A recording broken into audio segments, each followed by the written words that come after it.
Match day 27 in the books. Man City and Arsenal both scoring impressive victories at the weekend. The race for the top four heats up as Man U drop points at home against Southampton as another massive red card for Casemiro is issued. Meanwhile, Newcastle, Tottenham, even, dare I say, Chelsea looking to go for the top four as Liverpool also drop points.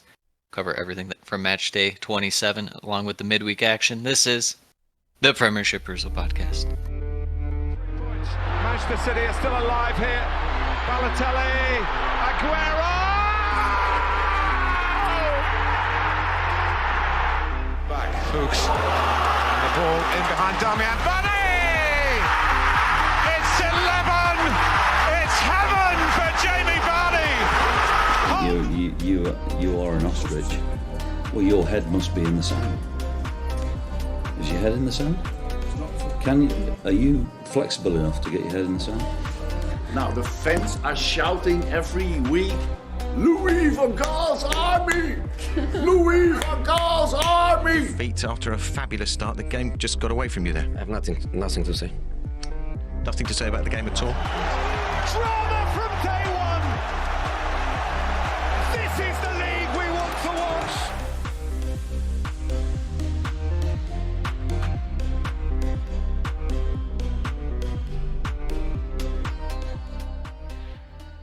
How about that? All right, lads, we got a second half of the season title charge. Bootleggers doesn't seem like he'd be a Man U guy. Nah, he just wrecks them. I know, but I mean, if you had to pick a Premier League team. He'd probably be a Liverpool kind of guy, if I had Yeah, to guess. it feels like all UK people outside of Oh, England yeah. are like Liverpool people. It's Oh, very yeah. odd. But- Big Liverpool, big Manchester United. he- It's got to be said, but Well, I tell you what, if he's a big Liverpool fan, he'd be disappointed with this week's result, Sam. Because this week's result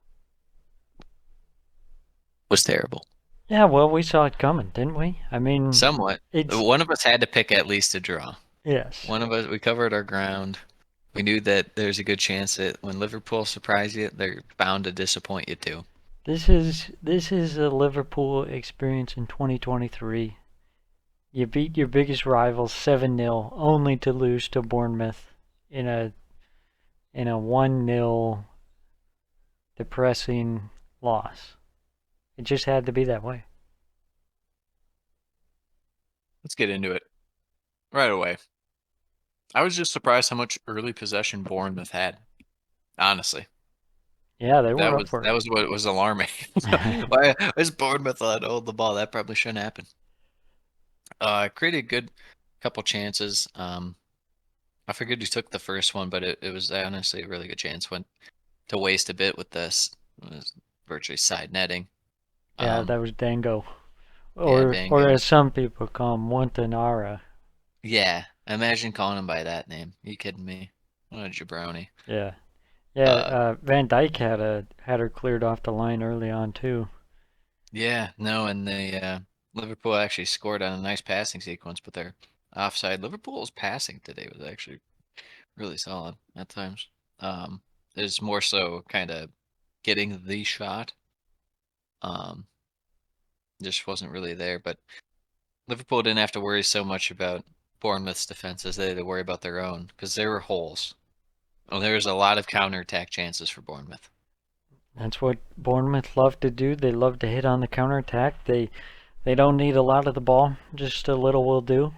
Get a couple of chances. They actually got a lot more of the ball than you would have expected in this game, like you were talking about. I mean, it was a pretty good start of the match from a Bournemouth And perspective. Bournemouth, even defensively, were like super tight to the ball, and I mean, part of that was Liverpool was able to, have better passing as a result. But I mean, still impressive out of Bournemouth. Yeah, over the top ball to Dango, who just dusts everyone and is somehow played on. Slides it to the middle, who goes to Phil Bill, unmarked, 1-0. Barely scored it, like hit off his calf. Let me ask you this. Phil Bill to Liverpool £70 million, who says no? Oh, Liverpool. Liverpool need midfielders.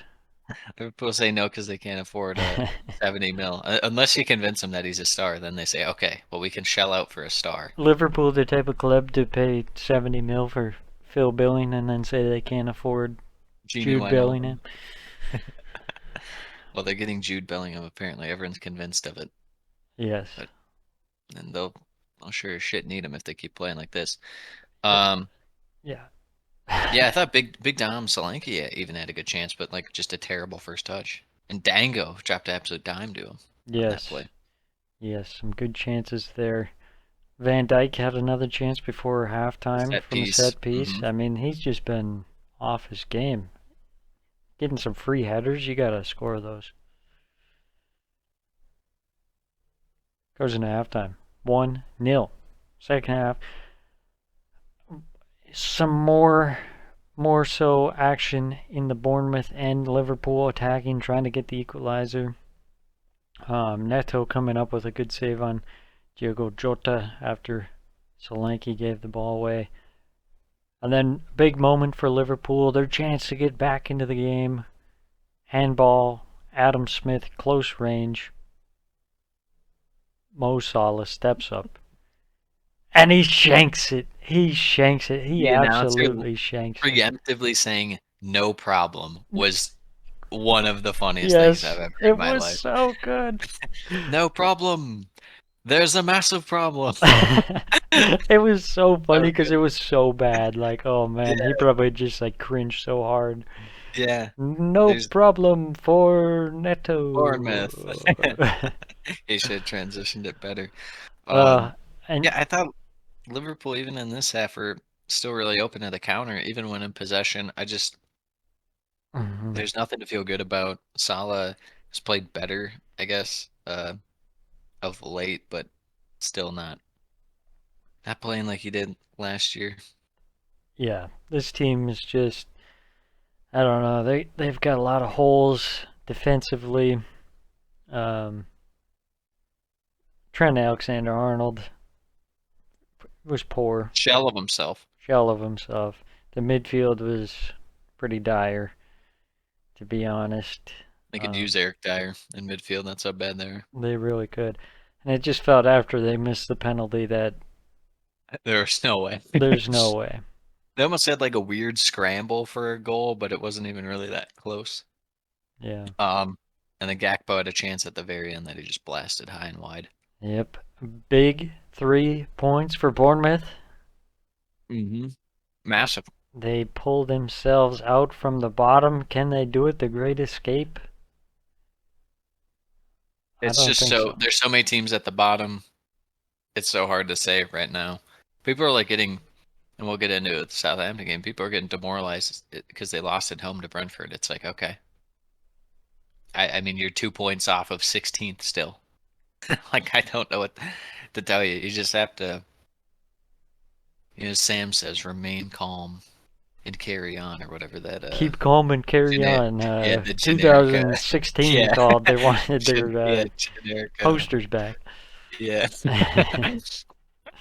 I tell you what, who kept calm? Sean Dyche, the club of the future. Let's get to a proper Scouser team. Proper Brexit ball. Everton versus Brentford. I said it couldn't be done. But Sean Dyche once again proves me wrong. Yeah. Everton might be, we might have like the worst feel for them right now of like any team. Yeah, I mean, they're very up and down. They'll play well, and you just don't know when they're gonna actually like excel and like attack. It's very hard to determine. Brentford. You could feel like you knew when Burnley would play that way. They're just matchups, but we got to feel out for Sean Dyche's Everton still. Especially Brentford coming into this one red hot. Lost in 13 games. Red hot Brentford. Only to be absolutely doused by Dwight McNeil within the first minute of the game. A nice little hoofball up the proper Sean Dyche way. Nice shot across goal from Dwight McNeil. That was like a million times better than anything he produced for Super fat Frank. Truly, it was. But Everton on the front foot early. Onana had another chance. He skied on an open net. That was pretty brutal. Brentford kind of really slow to get into this. Mm-hmm. And that's the thing we probably should have anticipated about Everton in this one, is that Brentford aren't going to get their, set piece plays and long throws and stuff like that. It's going to be significantly reduced just because Everton's center back pairing, and defense in general it's kind of their strength. But Yeah. The way that Brentford's going, you can't. It's hard to bet against them right now. Yeah. Tony with their first real good chance, but poor header off a good delivery. That was very odd. The flick to the far post when it looked like he just had headed straight ahead. Yeah, that was a good chance. Yeah, and then Everton kind of holding their own, winning the ball in midfield quite a bit, which I did not expect. Their midfield it's had moments this year where it's looked well, especially Iwobi and your guy Onana, but hasn't been so hot lately. But this game looked pretty well, and they're really able to transition quickly. Yeah, they did do well. Had a couple chances. Damari Gray shot saved at the near post, and then Iwobi had a chance saved by Raya. Really putting the pressure on. They got a second goal before halftime, but ruled out for a handball. I thought it was soft. Yeah, it was. It was. Let's be honest, it was. We can't let Everton run amok and get 3-0 wins out here. That's why Onana had to shank, and they had to reverse the Gray goal.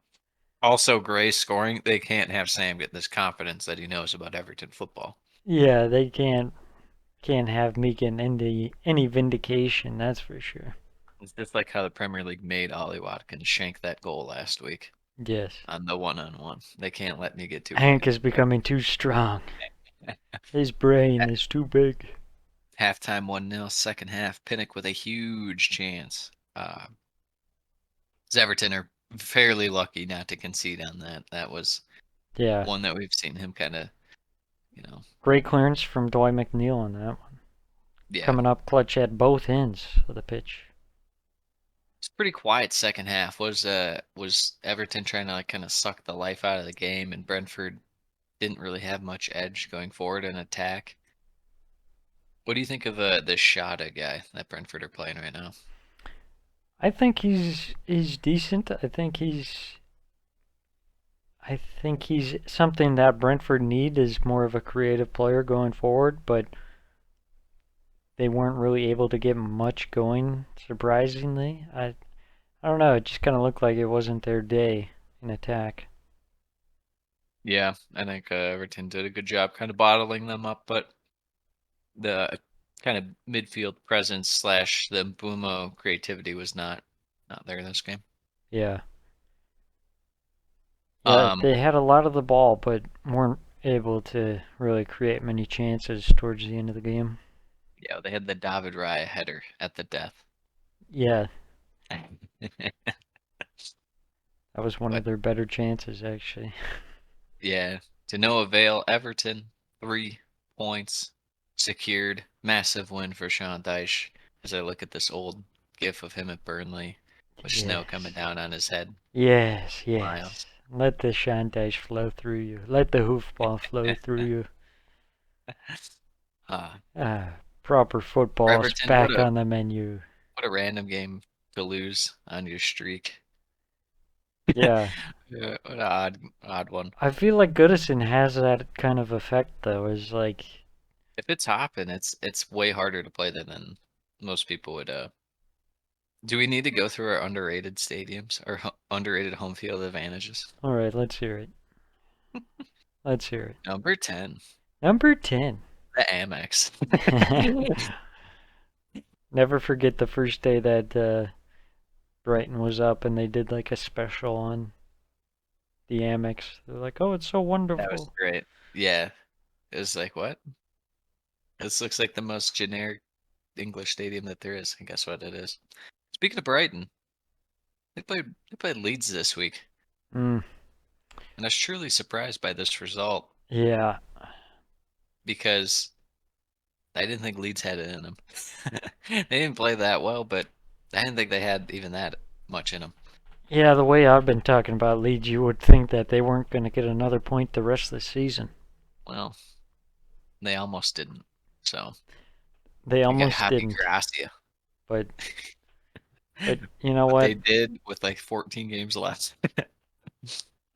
They it was kind of as you would expect to start the game. Leeds allowing Brighton time on the ball. They were just kind of sitting back, not really pressing that much. Brighton was trying to lure Leeds into pressing and then breaking forward. And they had some decent possession, but not a whole lot of chances. Luke Ayling had a chance, but Matoma put in a nice defensive effort to just put him off a bit so he couldn't really get the shot off. And then the opening goal, Adam Webster playing the ball up to Gross, crosses to Matoma, aka Dr. Dribbles, heads across to McAllister for the tap, and even he can't miss that one. 1-0, No. Brighton get their goal. Yeah. Yeah, Brighton looking good in attack on this one, but as the half went on, Leeds kind of getting their way back into it. Goal, not fully out of nothing, but uh, Brighton were still more of the team in control, Mm-hmm. hold possession, but Leeds get it. It's Sam's guy, Pat Bamford. I always believed in him. Sam was happened that he may never score again, Hank meme, but here he is. He finally scores, and not to mention Jack Harrison on the assist. Where have you been? Yes, welcome to the season, Jack Harrison and Patrick Bamford. Hey, Jack Harrison had a hot 3 first games, and then after that it was over. Yeah, that's true. Big deflection on the shot, goes bar down, Leeds draw level. Another chance just a couple minutes later for Pat Bamford, but he puts it side netting. Goes into halftime 1-1. Second half, a couple chances for Brendan Aronson. First shot saved, or first shot goes over. Second shot saved by Steele, aka Lloyd Christmas, on the full stretch. Kind of a weird one. It was a real slow roller, but yeah, needed a save. Yeah, and then we get the special. Get a little Solly March action. Solly March show. Little Solly marching on together. I see what you did there. Hell yeah, man. 61st minute, Brighton get a very crap goal. Matoma rolls across the box and Harrison just kind of bundles into it. Solly March putting the pressure on. Yeah. Ends up going off of Jack Harrison for the own goal. 2-1. Brighton take the lead. Yeah, I'm telling you, what are you gonna do when Solly March is there? You just have to score on yourself. You don't want to have to. You know it's coming. Put up a fight. Yeah. A couple good chances for Brighton to add a third. First, Solly March hitting the volley into the ground towards goal, saved by Melier, and then huge chance for Danny Welbeck after a nice weaving run into the box, but couldn't get the finish right.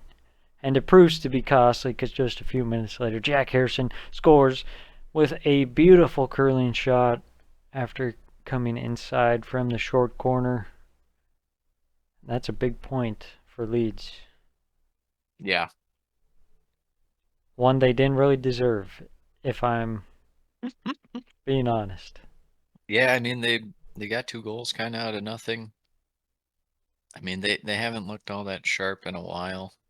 I mean Tyler Adams is good, but when Tyler Adams has been your best player like all year, bar none, no one's even really that close. Pretty tough. Yeah. But yeah, getting production out of Harrison, I mean, if you get him to play the way he's playing like in the first few weeks this year, I mean, you do have a chance, but if you get anything out of Pat Bamford, we've mentioned this team just needs a striker. They're they're playing fine and hanging around kind of like where Crystal Palace was in terms of like 12th, 13th with Rodrigo. Mm-hmm. So they just need anything up front. But Yeah, they need goals. easier said than done. Easier said than done. From a Brighton perspective, disappointing draw. Feels like a loss after being in control for much of the game. Could have had that third goal from Danny Welbeck.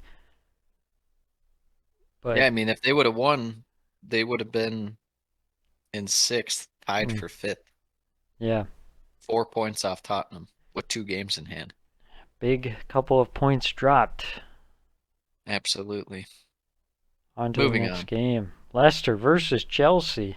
Oh, yes. Welcome to the Kai Oh, Havertz show, yes. ladies and gentlemen. Oh, he's unlocked. Oh, Oh, he's unlocked. now the How season unlocked begins. Yes. Talk about welcome to the season. Yeah, I mean, both teams kind of feeling each other out early, kind of slow possession. But then Chelsea off a Koulibaly cross. You let him kind of loop around and just cross a ball in for no reason. I had And to Ben double take on Chilwell. that. I was like, what? Yeah. What is this? Ben Chilwell, bar post. I thought that it wasn't even that great of a shot, but Ward was not able to save it. And then Yeah. just Ben Chilwell, Selly. The mugging off The of the Leicester Leicester fans. The fans. disrespect. Oof. You hate to Oof. see it. Oh, no. Just right in their face. And this I've been saying this for how long, but last week I had to say it, and now I'm going to say it again. Sam, where are Leicester City's wide defenders? Do they not play with fullbacks or anyone wide? They just play with a bunch of center backs and like midfielders. That's all they got out there. Yeah, rocking the 3-4-3 with Ricardo Pereira and Castagne. Big chance for Ricardo Pereira to be sent off in this one. I know you were looking Yeah, for it that was. one. I was pretty surprised that it wasn't at least reviewed a little more. But what VAR's worthless at this point. These refs Yes. across the league might as well. They're gonna have to have like a serious reform with these refs Mm-hmm. and VAR in the off season. It's just pathetic. Yeah. Madison, big free kick chance should have been headed in by Marte and literally couldn't score from, I don't know, a foot out Yeah. Just because he needed to get sucks. literally anything on it. Well, he got something on it. Oh yeah, he put it wide. Put it wide, yeah. Kai Havertz dime to Joao Felix, who hits the post. Could have played it straight across the Mudryk. Very odd choice. And the Dewsbury Hall with a blast off the post. Is very, very attack-minded game. Mm-hmm. Leicester kind of been in these very open games lately. They're just going for it now. Chelsea score, but Joao Felix is offside in the build-up. Leicester kind of pinned Chelsea in, and then really out of nothing, get a banger. 1-1, Daka with a goal. Yeah, poor giveaway from Joao Felix on that one, leading to the goal. Just tips over. Just tips over. Can't pass the ball, can't clear it. that's my problem with Joao Felix so far. He's very selfish and Ball hog. he just needs to pass. Yep. He's got a lot of talent, but Couldn't agree more. and like you were saying earlier, had that chance for the chip and hit off the post when he could have just made the easy play, pass across to Mudryk. He was trying to make Mudryk Agent 007, 0 goals, 0 assists, 7 games. The Jadon Sancho special. Hey, that's also the Eric Ten Hag special to you. Madison Daka kind of continue the onslaught of shots, but Kepa coming up big. I always find it weird that Chelsea's like focusing so much on like a new keeper this year, and it's like, I mean, Kepa's, I think, been one of the better keepers this year. He's played perfectly fine, I think. Yeah, he's been much better after coming back into the team.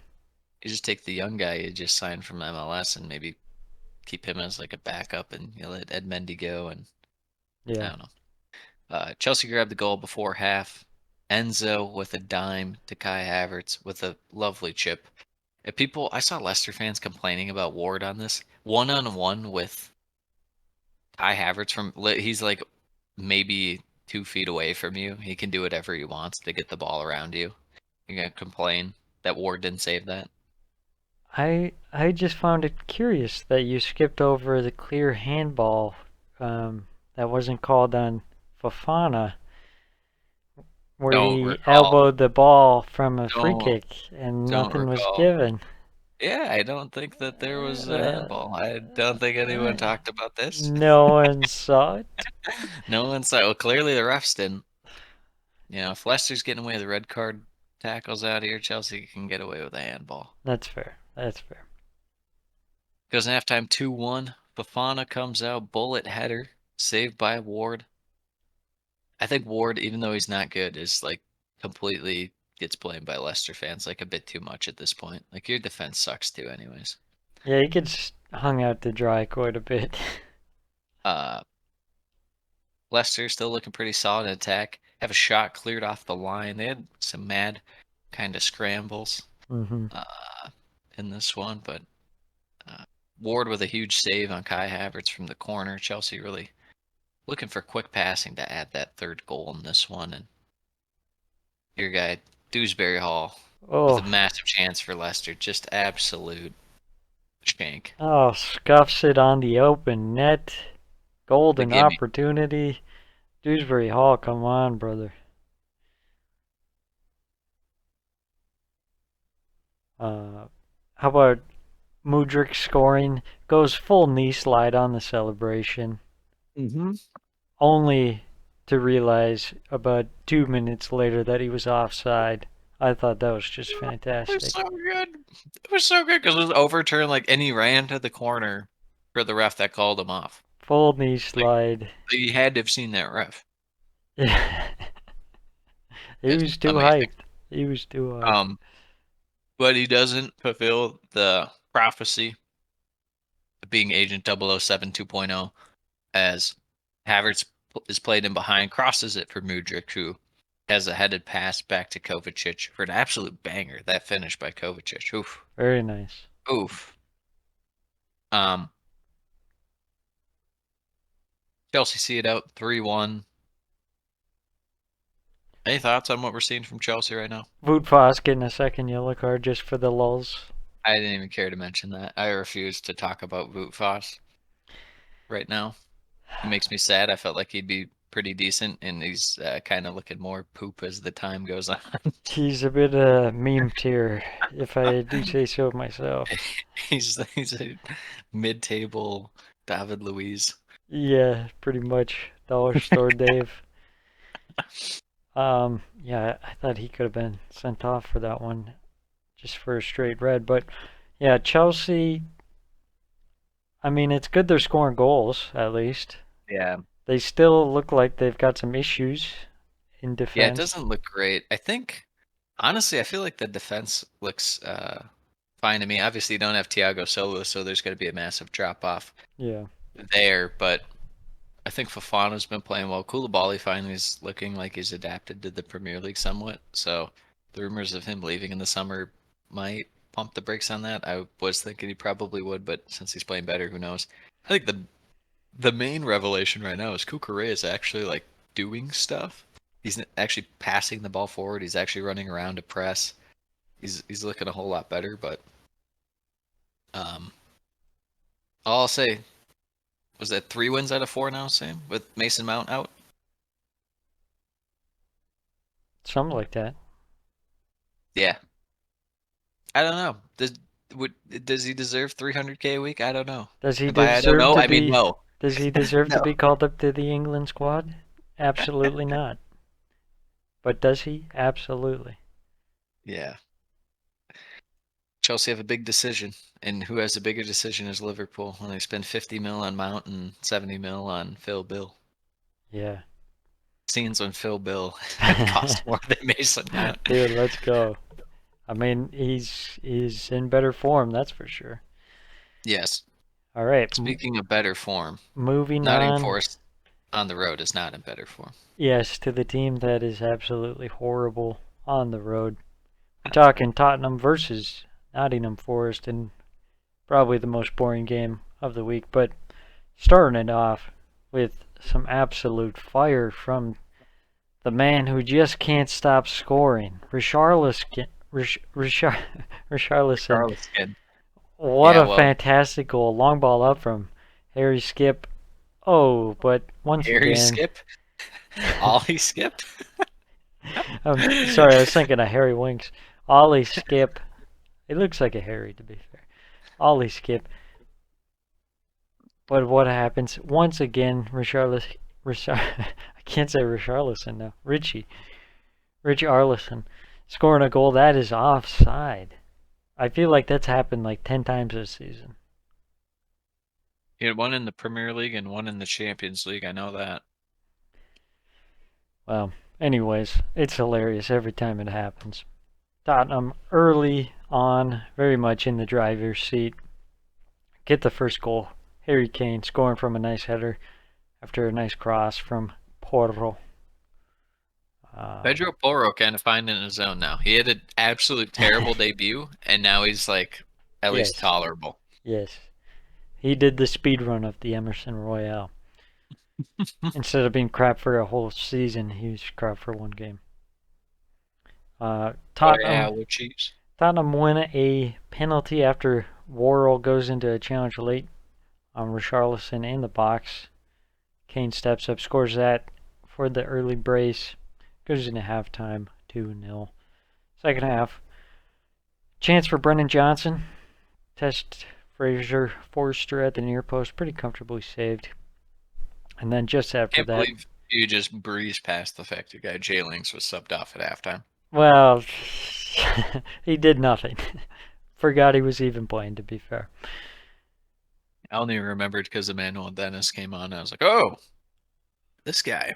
Oh, two players who are not very good this season. Yep. Son Your goes guy's son, down. though, he's back. He's back. Goes down. Continues his goal scoring form against teams that are completely out of the game. Great space. Gets the shot. Nice control to bring it down. To make Tony, it am I right? 3-0. Chance for REA from corner. Fraser Forster makes a nice save, and then another save on Emmanuel Dennis.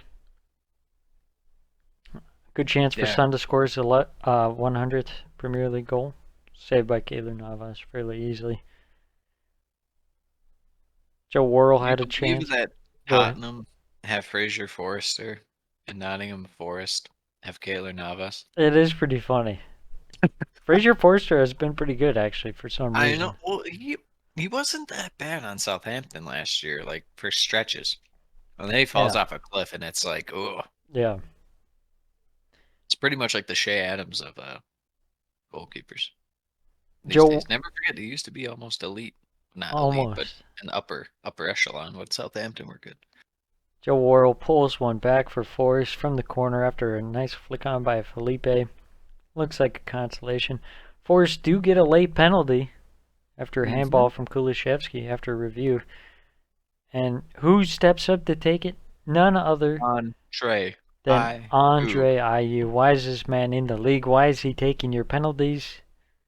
It's a terrible penalty. Easily saved. Of course it was. Fraser Forster. Steve Cooper did that so then he could go to Tottenham in the summer. He's like, look, I was nice to you. I gave you 3 points.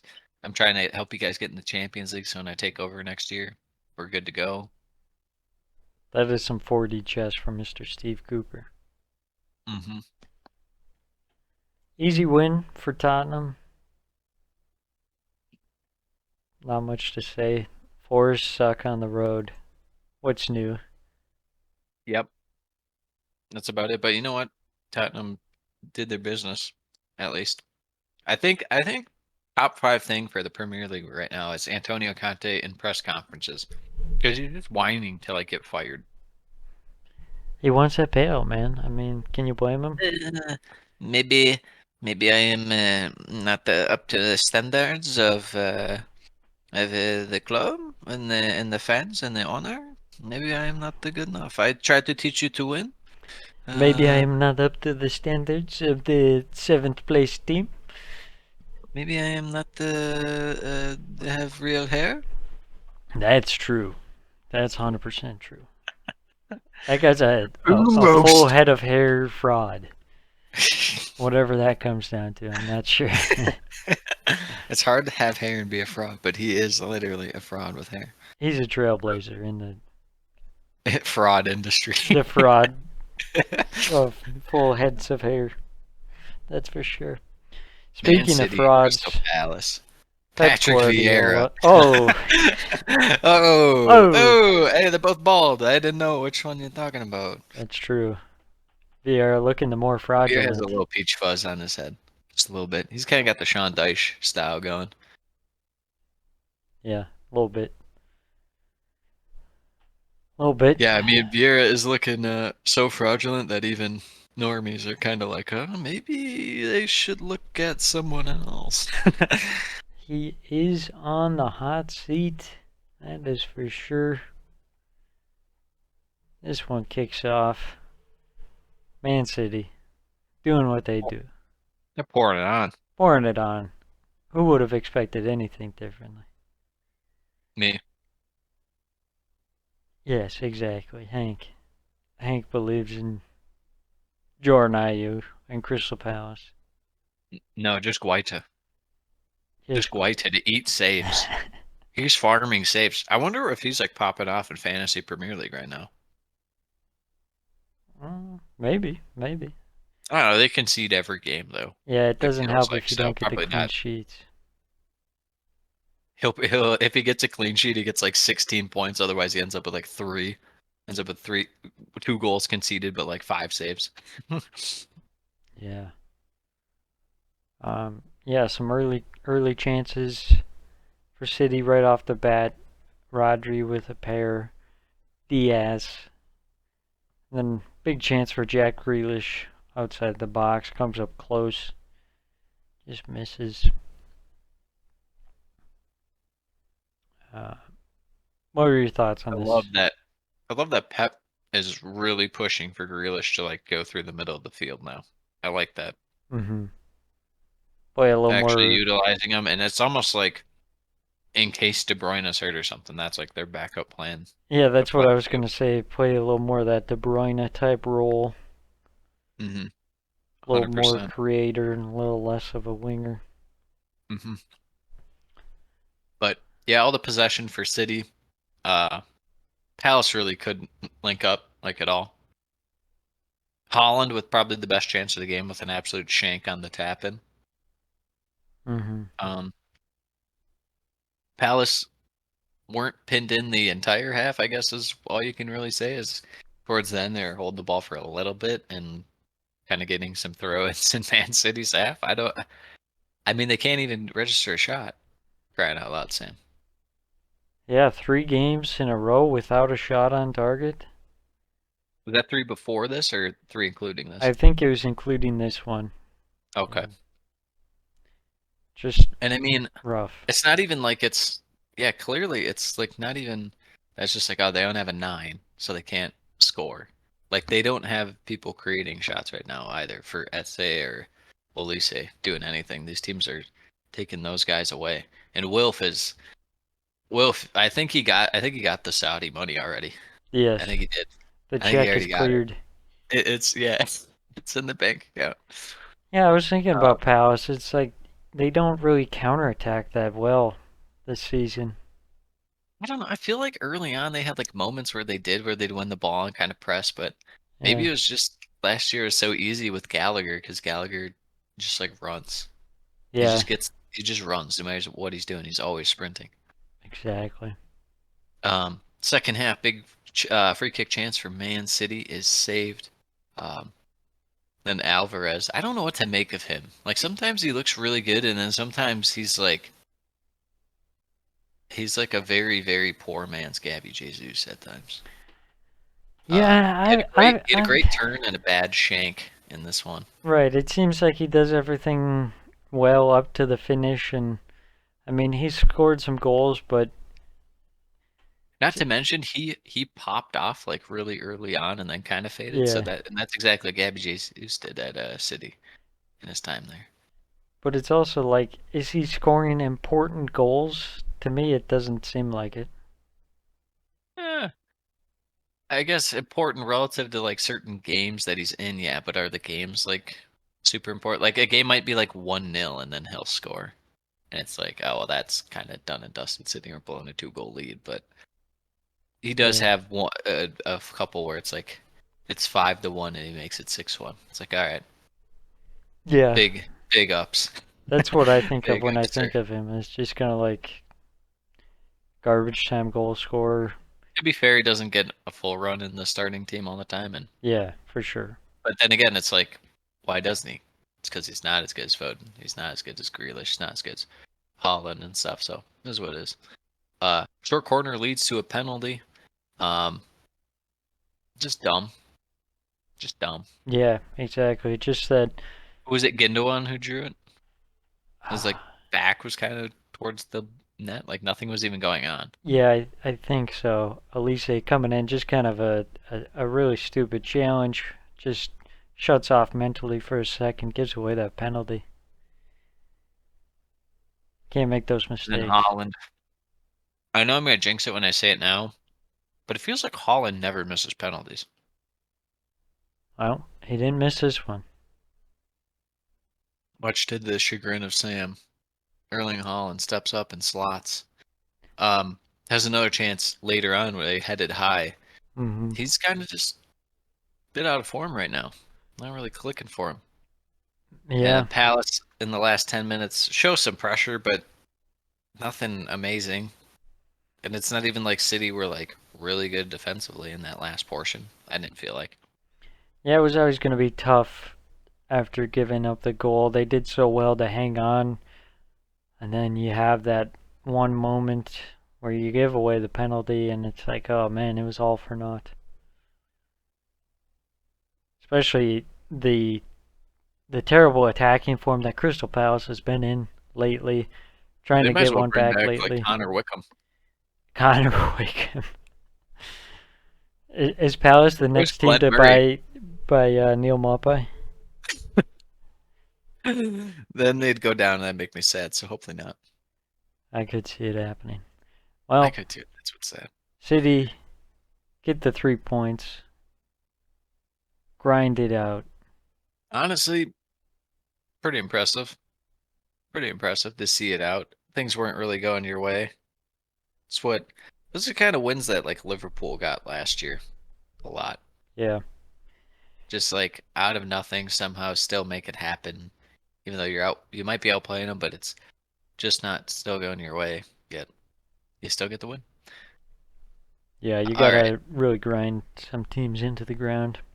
All right, let's get to the game that I called spot on, and Sam acted like it was obscene when I predicted it. Which I also did call the Man City game, but this one, Arsenal, Fulham. Sam, so you got a Tomiyasu kit, Yes, but and I cursed him.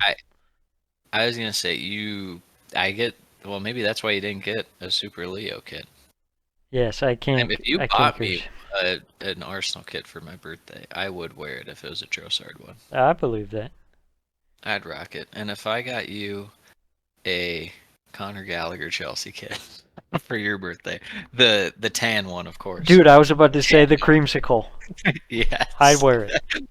That. Oh. Yeah, this one I don't know. I just had a bad feeling about Fulham coming into this one. Their midfield does not look that great. Well, They're relying on especially these guys that I don't know nor trust. Guys like Sasa Lukic. yeah, going from João Palhinha to Lukic, who hasn't really been in the team too much since coming in. You got Mitrovic up front, who's Benching Carlos Vinicius. I'm supposed to believe you're trying to win. Okay. I also thought it was Sure. interesting. Tosin coming in for Issa Diop. Yeah, Cenk Tosin. I don't know if he's fit to wear the badge for Fulham. No, Yeah. I mean Diop's actually been all right for them. You know, we Yeah. not really clowned on him when he was at West Ham, but we weren't fans. We're not fans of Issa Diop, but played a little better this year, Fulham. Yeah, I think But he's Arsenal- he's not bad in a team that can just kind of sit back and be organized. The first one was Which Gabriel? I don't even remember. I like blocked this game from my memory. First one Fantastic performance. was center back Gabriel Okay. from the corner kick. The assist from Leo Trossard. First think 3. When Arsenal forecast their season and like goal outputs, do you think they just tally Gabriel down for like 3 corner goals a year? And they're like all away. Yeah, I mean you have to. He's a deadly weapon. I was thinking lately, like, man, we haven't scored from a corner for a while. Usually we'll get Gabriel scoring from one of those bad The boys. crazy thing, people, Sam was thinking that moments before Gabriel scored. That's how much of a genius he is. Exactly. Not long before they add a second, Martinelli with the header. Another assist from Leo Trossard, just putting that one on a dime. Very strange defending. It must be said from Anthony Robinson, who just decided that he wasn't going to contest the header at all. He was checking his phone. His agent got him a ticket to Milan. Yes. The Danny Rose special. Arsenal were really just hurting Fulham on the wings. This was some of Arsenal's best play all season. Yeah, they were really good performance. top notch. They had some chances before halftime. They had the one right before half for the third. Yeah. Martinelli had the shot just before halftime. Saved coming up, and then they had the third goal just before halftime in added time. Odegaard scores with a just beautiful shot. I mean, he rifled that bad boy. Another assist for Trossard to complete the hat trick of assists in the first half. Beautiful. You think it's crazy that people are penciling, if Arsenal win the league, that they're penciling in Saka for player of the year? I don't know if Arsenal could have a player of the year. Their team is just so damn good. It's very much so a team effort. Yeah. Yeah. I don't know if you could. I think it just has to be Haaland by default, but that's another conversation for another day. I think I think in terms of like the guys are quality enough. It's just a matter. They're so loaded that it's like picking an MVP from like the Warriors when they had like Durant, Curry, Clay, and those guys for basketball. It's like, can you really? It's just so weird to think of Haaland. Like, you think of this guy who scores so many goals, but like in the regular run of play, he's not involved like at all. With Arsenal, so much of the play goes through Saka, and he's been really clutch this season too, coming up with some big plays and big goals and key moments. Sam, Haaland may not touch the ball much, but he scores goals, and goals win games. Goals get points. Yeah. Goals get you money. Yeah, that's true. Second half, I thought Fulham played a bit better in the second half. Arsenal, I think, but was that Arsenal kind of just sitting back? Yeah. It was like Mitrovic having a couple chances, and they took the foot off the gas pedal. But hey, when you're up 3-0, you do that. Unless they're just lucky. They're kind of lucky stars. Manor Solomon wasn't cutting in on his foot. His right foot hit a banger on you. Yeah. So that one ends 3-0. Solid victory for Arsenal. Fulham, disappointing performance. One of the worst, I would say, this season for them. I'd say probably the worst. I don't remember them playing that bad at all this year. That was absolutely brutal. Yeah, just got absolutely walked all over, especially at home. I think we have to talk about the fact that goal machine and assist machine, goal output machine, we'll put it like that, Reece Nelson held to no goal or assist this game coming on in the last 20 minutes. It's really hurting his goals and assists per 90. That was at like 5.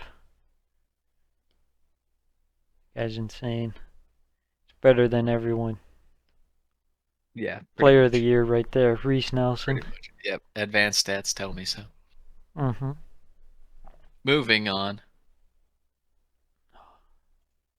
The one team of the teams pushing for top 4 that dropped points this week. Well, I guess Brighton technically dropped points too. And Fulham, I guess, if you want to throw that. But, maybe Yeah, maybe all the teams. no, Liverpool did not. Oh, wait, yes, they did. Maybe Tottenham and Chelsea. It was Tottenham and Chelsea this week. It's all coming back to the old boys, Tottenham and Chelsea. Yeah. Boring old Tottenham and Chelsea. Man U, Southampton, to the game. Really slow. Really slow. Who could have This game. seen it? Who could have seen it coming? Man U Man U are slowly transitioning into like first half Tottenham, where they just don't fucking play. It's just they're just so slow. It's like Ten Hag's like just go out there, kind of stand around and make sure you don't concede, because their attack is like not present like at all. When's the last time they scored early? I think the one game where they're gifted a handball Mm-hmm. against was that Palace? That was the game where Casemiro choked out Will Hughes. Yeah. Like other than that, I don't remember them scoring early. Not to mention, they like to score a lot from the counterattack. And I mean, how many chances to counterattack against Southampton do you get? Infinite. Infinite. It's so Infinite. goated. Yes. Southampton, speaking of counterattack, could not counterattack well because they couldn't pass really. Shocker. It is a shocker. Man U really working for their shots, but just not really getting a good sight of goal is the main thing. And then we have the moment, red card, Man U fans acting like it's not a red card might be one of the funniest things all year. I think the award for most delusional fans goes back to United fans. They have just absolutely lost the plot. It's one of those things where it's clearly a red, and then they see like bad refereeing where there's another clear red and it's not called. And they're like, oh, but it was called against United. It's like, yeah, okay, so they finally got one right, and it just so happened to be against your team. Like, Yeah. that doesn't mean that was bad refereeing. Bad refereeing was the fact that they missed another one. But I don't know. Exactly. You can't even. How you dare cannot- you make the correct call? Yeah. Casemiro, absolutely just shambolic going in for that challenge, going right over the ball. I thought the best part was Anthony turning to him afterwards, and he's like, he's probably like, "Don't worry, bro, we're gonna win this. I'm gonna score for you. I'm worth 100 mil. I'm gonna do some spins for you, bro. Let me spin. Let me spin real quick. Game kind of opened up a bit, and honestly, there's a lot of good saves in this game. You just had to jump off the Bazunu bandwagon, and now he's actually playing like tolerable. True. Not good, but like he's at least serviceable. And then David De Gea is making. People crap all over De Gea because he'll have like one or two stretches where he's just like not great. But the amount of like just crazy saves he makes is like it makes up for it. Yeah, and it always seems like there's so many times where he's just bailing out United. Yeah, but no one really likes to talk about that. That's like the one thing I agree with United fans. But even some United fans still kind of hate De Gea. Yeah. Goes in halftime. 0-0. Second half.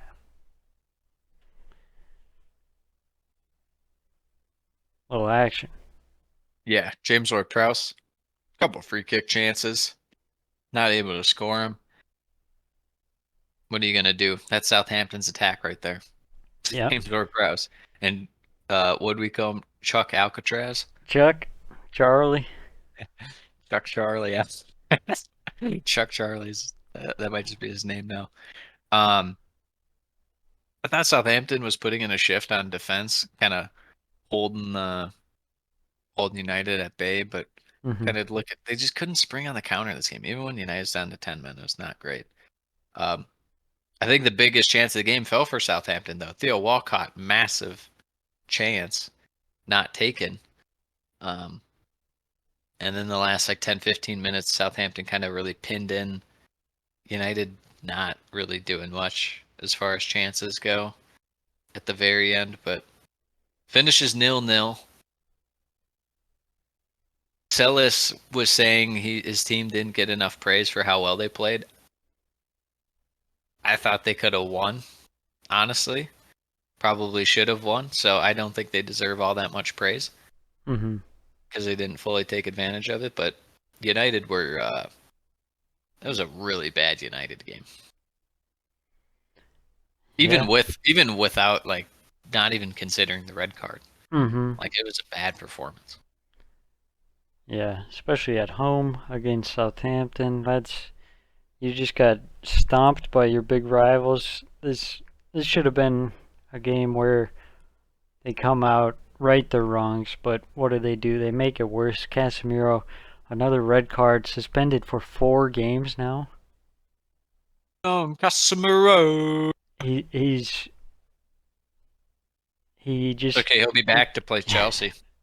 he gets a red card, gets suspended, comes back, gets another red card, gets suspended.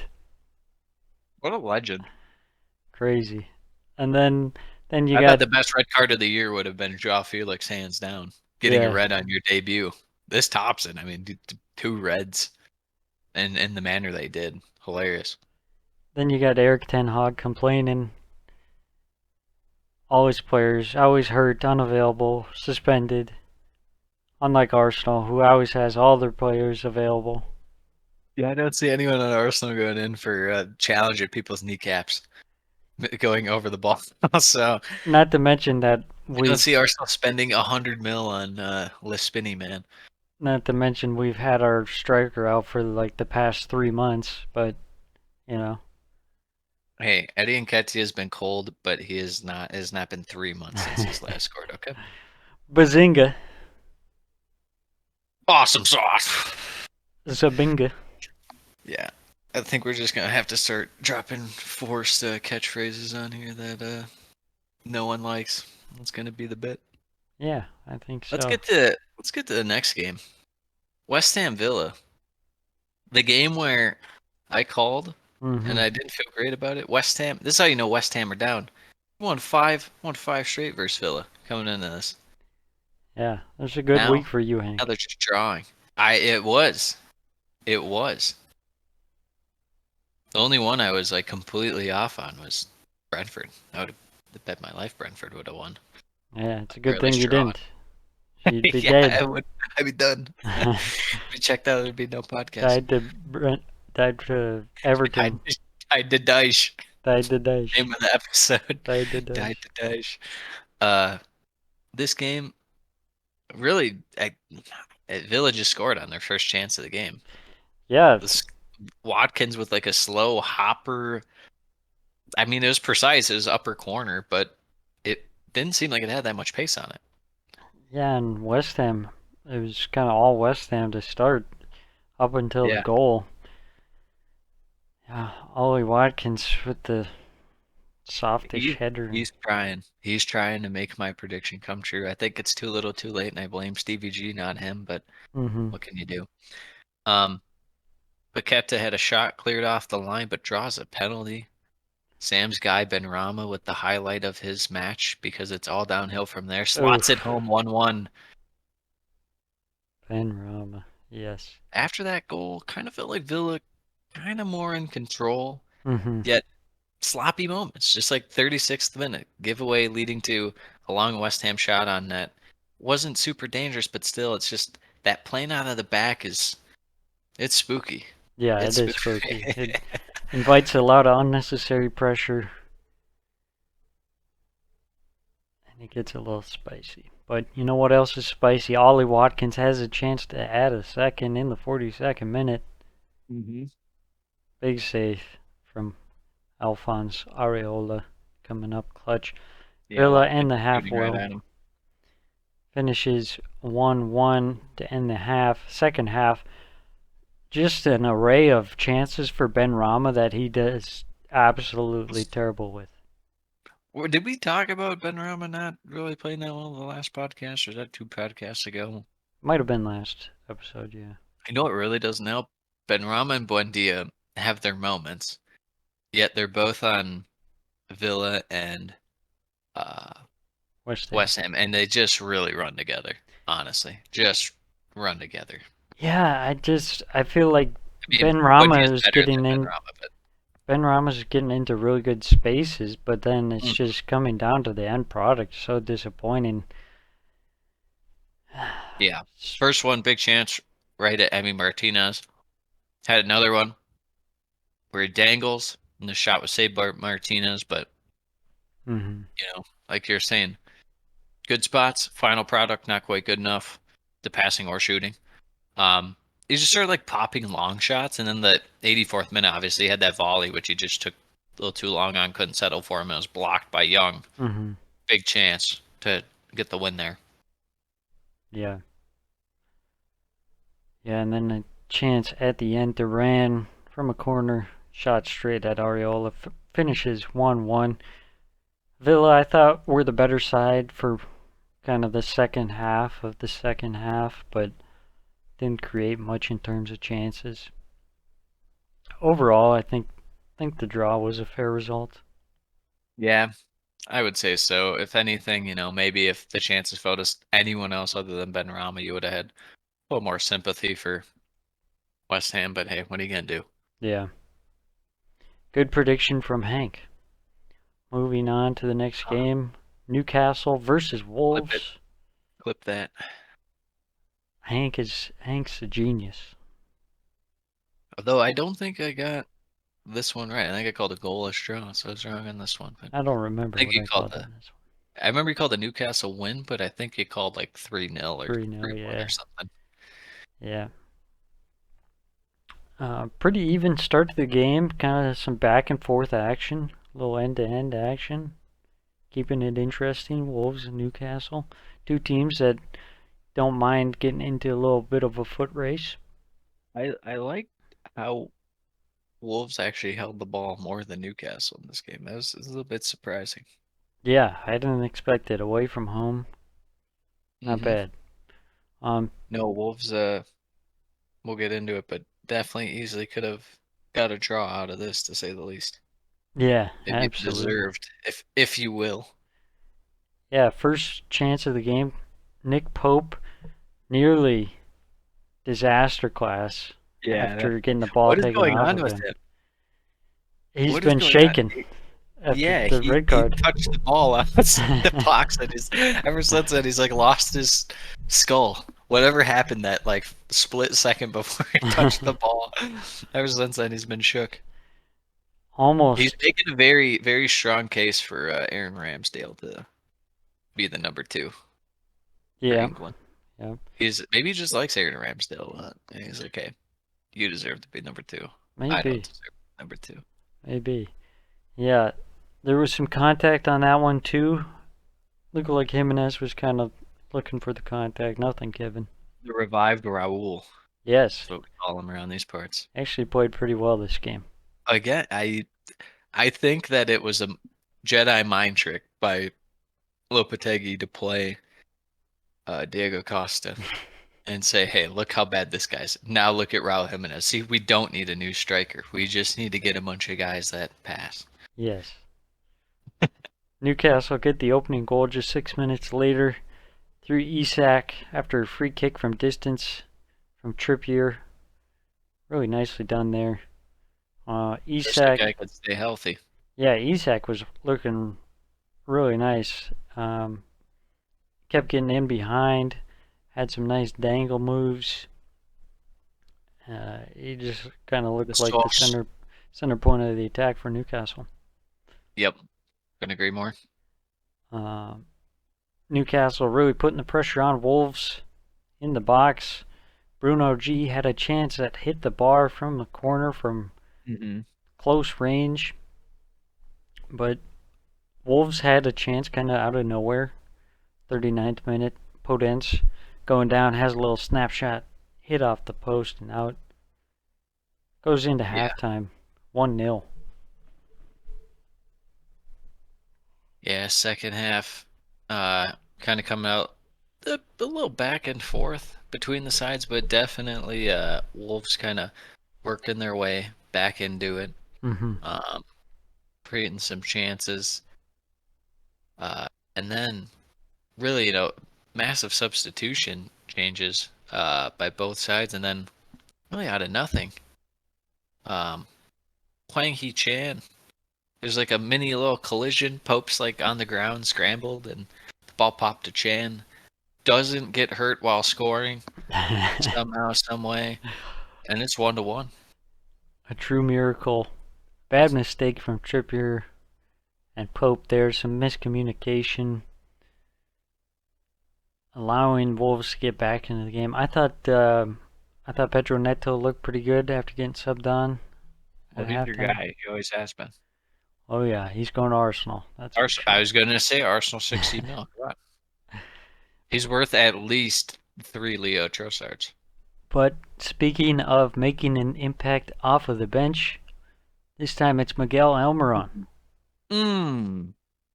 First time he's been on the bench to start the game for a while, but gets left open. Almiron. The Wolves defense, they just fall asleep, leave him open, gets the ball, and scores with a shot that takes quite a big deflection to secure the 3 points for Wolves. Or for Newcastle. Sorry. He shot at his own net. Yeah, pretty tough result for Wolves that Newcastle didn't play all particularly well, but this is a result that Newcastle kind of needed. The kind of boost their morale. We talked about it last pod. They've been drawing way too much, too many drop points, yet here they are, and they got a fixture already coming up tomorrow, Friday the 17th, against Forest that they're going to have to be up for, as that's on the road. But Wolves, I still like what I'm seeing out of them. Would you say of the teams towards the bottom, they're about as close to a lock as possible for staying up? Yeah, I feel much better with Wolves under Lopetegui. They're just a lot more solid defensively. Offensively, there's still some work to be done, but I think there's signs of improvement there. Yeah, I mean, they're 3 points from safety, from relegation rather. Tied with Crystal Palace. I mean, I feel better than them. I feel better about Wolves than Palace, Forest, Everton, Leicester, West Ham, Bournemouth, Leeds, Southampton. Yeah, I think the thing about Wolves is they're not playing the most amazing, but they're pretty consistent, and I think a lot of those teams lack any real consistency, and I think that'll just set them apart. Also, I'm here for the fact that you are all in on Adama Traore, and he'll do nothing the rest of the year now that you advocated for him. Absolutely. He's just gonna to shun you. I'm all in. Get my Traore kit. Get my synthol and oil. Did you know that Wolves have a third kit this year? It's like a white-silver kit. No, I don't think so. I didn't know that until a couple days ago. Maybe I do. Well, first off, they wear their home kit like every game, and then like 1 out of 5 games they'll wear that terrible green kit, and it's like, oh man, put that away. Yeah, where'd that come from? That's their away kit, and it needs to be put away. Moving on, got your team Brighton, a little rebound against Crystal Palace. Now the seat really heats up for Patrick Vieira. Yeah, this was a surprising game. Coming into this one, Crystal Palace, no senior goalkeeper fit. Joe Whitworth, the young lad, the 19-year-old coming in. Massive Palace fan. Big moment for him to come in. And you know what? 4-1. Palace actually started the game off really well. Wilfred Zaha looked like he said, I am going to refund the Saudi money check. Saudi money be damned. And now I'm going to start playing. Had an early shot, forcing Jason Steele into a save at the near post. Another couple chances. Edouard header just goes wide. And then Olise has a shot saved by Jason Steele after he got in behind. Really great start from Palace. Good to see some attacking threat finally. It was kind of shocking to see. I don't know where it came from, but it looked good. But it was Brighton who got the first goal against the run of play. Quick build up leads to a great strike. Solly March in March. Finds the back of the net. 1-0. that. Brighton take the lead. They looked better after the goal. They controlled the game a bit more. Palace didn't have as many chances going forward, but they weren't really creating too much, just more so controlling the game. Some interesting notes before halftime. Joachim Andersen had a chance go wide from a free kick. And then Doucouré somehow avoiding a second yellow card twice. Casemiro. Yes, he wanted the red card, but Peter Banks just absolutely refused to give the second yellow card. And there were two separate opportunities where he could have got sent off, but somehow didn't. Goes into halftime 1-0. Patrick Vieira sees the writing on the wall. He says, "We got to sub out Doucouré before he gets a second yellow." Whitworth makes a nice kick save on Estupiñán. He held his own in the game, came up with some nice saves, looked confident. Good outing for the young lad. Good to see for him. There you go. Jeff Schlupp had a chance, rolls wide, and then a couple chances for McAllister again, showing that he is not a clutch goal scorer. Whitworth coming up with a massive save on a really nice header from McAllister, actually. And then a chance for McAllister to seal all 3 points, but his shot goes just wide. Some last-minute pandemonium as there's a miscommunication at the back between Jason Steele and Adam Webster. The ball nearly falls to Palace with an empty net, but they failed to capitalize on the opportunity. Finishes 1-0. Brighton walk away with all 3 points. Palace, yet another loss, yet another game where they couldn't score. But overall, it was a much better performance. You just atone it to IU not being out there. 100%. Finally, they don't start IU, and they play better.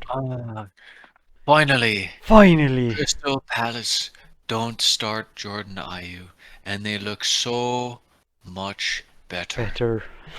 My eyes do not hurt like they have before. Yes, exactly. Now, Palace can finally make the push to stay up. That they Jonathan Morley, folks. Jonathan Morley, Palace, Jonathan Morley. Yes. Yeah, I don't know. I just don't feel great about Palace right now. They'll win one. I don't know who to be against. I'd have to look at their run of forms. Actually, I'm going to do that right now. I'm going to pull it up. I'll pull it up for fun. We're just going to give a prediction. I'm going to run through the teams they play. Stop me when it's a win, okay? Mm-hmm. Arsenal. I think, is this... That's away. Okay, so Arsenal away. Leicester home. Leeds away. Stop. So you think they could beat okay. Leeds. Leeds. Okay. That makes sense. They could even beat Makes sense. Leicester, to be honest. That's what I was going to say. I was surprised that you let me go again. But, yeah, I think Palace will turn it around here soon enough. Even though I just said I have no faith in them. Moving on. Last game of the week. Southampton-Brentford. A fairly boring game. Brentford controlled the pace early on. Kind of taking the sting out of it for Southampton. But Southampton really looking to counterattack. But once again, not very great. Their best chance was a James Ward-Prowse shoss that almost went in. We need more shosses. I feel like this Sure. season has been shoss deficient. Not shoshless, but shosh deficient, yes. Yes. Goal cleared off the line by Southampton and then proceed to go down and create a good chance, but me with a mad scramble blocks the chance. Brentford off a corner routine. Corner goes a little short. Norgard header flicked on back post. Ivan Toney there. the number 9, scores, makes it 1-0. Chuck Charlie Alcatraz has a chance that he blasts high. I feel like he might be Southampton's second best player, and he's been there for like 6 weeks, it feels like. I feel like he's kind of slipping into a bit of the Brozier role of last season. Yeah, but he's a midfielder, which is weird. He's like I don't know, he's not like a guy that they've had recently. He's almost somewhat like a really poor man's Kovacic kind of thing, but he might even go more forward than Kovacic at times. Yeah, he gets forward quite a bit. Southampton get more into the game, but the crossing is just so bad out of them. El Nuacy should not be on the field. I don't know what they're doing. Yeah. Get that guy out of town. Halftime 1-0 Brentford. Second half, David Raya show out here. Huge save, absolutely stonewalls a clear-cut chance from inside the 6-yard box on Southampton. It was pretty funny. Brentford just sat back like the entire half. They're like, go ahead. Knock yourselves out, Southampton. We're going to just play defense. And we had a borderline leg breaker from Lavia Norgard. That was absolutely brutal. The way he caught him, if it caught a little more of the front, or rather, if it caught a little more of the side than the front, I genuinely think his leg was about to snap in half. Absolutely brutal. Not sent off. Very odd. But Brentford see it out 1-0. Back to their winning ways. Maybe they can get another streak of 13 going. As far as Southampton, your game in hand is now gone. Congratulations. Yep. Are you ready for the next week? Let's do it. Are we ready for the next week? I only got Let's do 7 it. games. A bit of a weird one. 7 games. Let's do I it. had 12 this week. 7 this one. 7, and it sucks because there's a Friday game and there's one Sunday game. Yeah. Like, that's terrible. Terrible. Absolutely terrible. Yeah. So first game, you mentioned it earlier. Forest versus Newcastle at Forest. Mm-hmm. Yes, sir. This one's I don't know. It's not I as feel kind not of as good easy about for- Forest. About Yeah, I was gonna say, Forest is down. They really pent up all their good form for their home games anyways. They're just like, yeah. let's not waste any energy on the road, guys. Doesn't matter. Exactly. It's worthless. We'll punt this one. Newcastle coming off another win. They're gonna have to build on it. We've seen Newcastle on the road lately just not look all that impressive at times. Mainly going back to the Bournemouth game where, kind of let Bournemouth do what they wanted to do at times. They're susceptible to the attack. It's hard to say Newcastle's going to draw, but I feel like that's the favorite result if you had to pick one. It'd probably be like 30% Newcastle win, 25% Forest win, and then like 45% chance that it's a draw, right? I'm thinking 1-1. Yeah.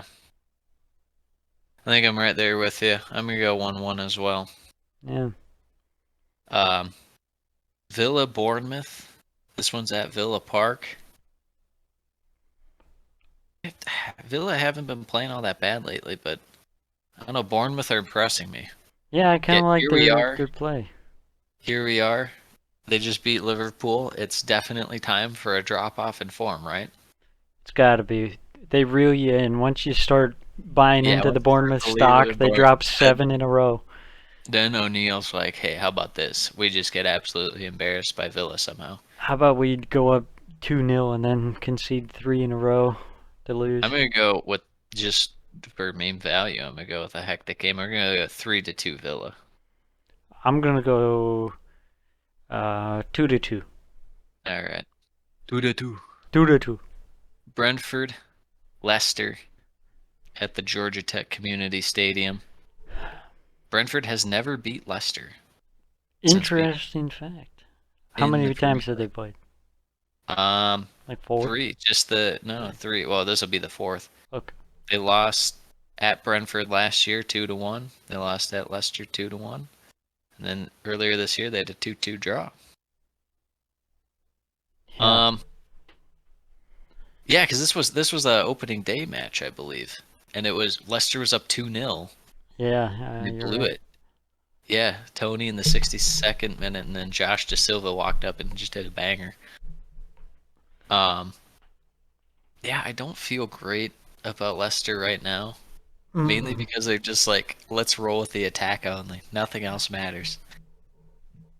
Yeah, now they don't have Wout Frost for this one, so I don't know how they're gonna line up. Soyuncu, Probably back welcome to the back. back 4. Yeah. No, Sam, no. Yannick Vestergaard will be in the game. Yeah. I don't know. This is kind of one of those situations. Is it like where Leicester, you start losing faith, and then they just drop like a 4-1 or something on you, and like No. you don't expect it. I just don't against Brentford. Like I could see Leicester put up a goal or two this game, but I don't see them winning. I'm gonna go 2-1 Brentford. I'm just gonna go with the surprise 2-0 Leicester. I don't think Brentford Okay. have been playing all that great. Southampton Tottenham. This feels like a game that'll just be so awful to watch and somehow ends up like 1-0 Tottenham off like a Kane penalty or something. Yeah, I'm gonna say Or like a Pedro 2-0. Porro terrible goal. Hey, remember Tottenham signed that Dejuma guy, and then he scored like right away to start, and then he like hasn't played since. No, who? Literally who? Tejuma. Montezuma? Danjuma, the guy they got from Villarreal. He was going to Everton, and then they hijacked him. Oh, That guy, I yeah. completely forgot about He literally that guy. scored like 2 goals like their first game. It was like a FA Cup game, and then like he hasn't played since. It was like, what was the point of getting this guy? You're never gonna play him. And he wasn't even that bad when he played. I'm gonna say I'll say they get a draw. Southampton. I'm gonna go 1-1. All right. Wolves Leeds. It's a big one for both teams, I think. This is a big one for your sanity because you Yeah. definitely want and need Wolves to win. If Wolves don't win this, I'm gonna just really You might be out again. yeah, might be out on them. But I think they'll win. I think it'll Leeds have won the be last 2 matches between the sides because last year it was really the downfall of Wolves. Wolves are up 2-0 and then they blew the lead entirely. And Ayling had that winner. And then yeah. earlier this year, it was another opening day game. Rodrigo scored, and then they got the Ait Nouri own goal. Yeah, I remember this game last year with Jesse Marsh kind of leading the charge for Yeah, Leeds marching on. when they went down a man. I'm gonna say Wolves get a win. Wait, it's at the Molineux? Yes. I'll say 1-0. I'm gonna say 2-1. I'm gonna say Podence scores. I like that. Chelsea Everton, Sam's game of the week. Sam's official game of the week. Oh yeah. Oh, fantastic game at the bridge. This is Dyche masterclass, but for Chelsea, good thing Everton can't win too many in a row, right? No. So them to get a win against Brentford, Chelsea have to be like, finally, Everton have won a game, and now they surely cannot win again for 3 more games. But the question is, can Chelsea win games in a row? The same as who can win games in a row? Can Chelsea or can Everton? Yeah, it's truly the battle of who can get an actual win streak going. Yeah. This feels like a game that's going to be terrible, and something dumb's really going to happen against Everton, whether it's a referee decision or Everton just like it's some random guy on Everton like Mikolenko, or like if they play Michael Keane, he'll just have like an own goal in like the 80th minute, and you're like, oh my god. Yeah. And Chelsea like won't deserve it, but they win somehow. I'm gonna go with a 1-0 Chelsea victory. I'm gonna say 4-0 Chelsea. Oh, okay. Oh my gosh, you believe in the attack that much? Yep. You think that Kai Havertz has been officially unlocked? What about your guy Pulisic? What's going on with him? He's too busy smack talking Gio Reyna's parents. Yeah. I respect it. It's hilarious. I think all the fans are really disappointed that you kind of left the Chelsea bandwagon just because they stopped playing Lewis Hall Yeah, bring him back into the team. Come on. and Aubameyang. Yeah. Once they stop playing those two, you're like, I'm out on them, and now they're playing better somehow. I don't know how after dropping those two guys. Who could have thought that playing legitimate players leads to results? Not me. Arsenal, Crystal Palace. Could this be the end for Vieira? That would sting, wouldn't it? Yeah, At the against Emirates. Arsenal. Yeah. I could see like a 4-0, but I could also see Palace just like really giving it to Arsenal. Arsenal And did go. then Arsenal being like, oh, really? This is when Palace plays well? Arsenal did go to extra time today. Lost in penalties. Some injuries coming out of that game. I'm Who gonna got hurt? say I didn't see anything. Tomiyasu, well, he's Zinchenko, forever hurt. Saliba, Trossard. Some possible Half your injuries. team get hurt? How's Yeah, that happen? possibly. You know, Was Casemiro and Lavi playing for Sporting Sporting, Portugal? Sporting, they are a physical group of lads. That's for sure.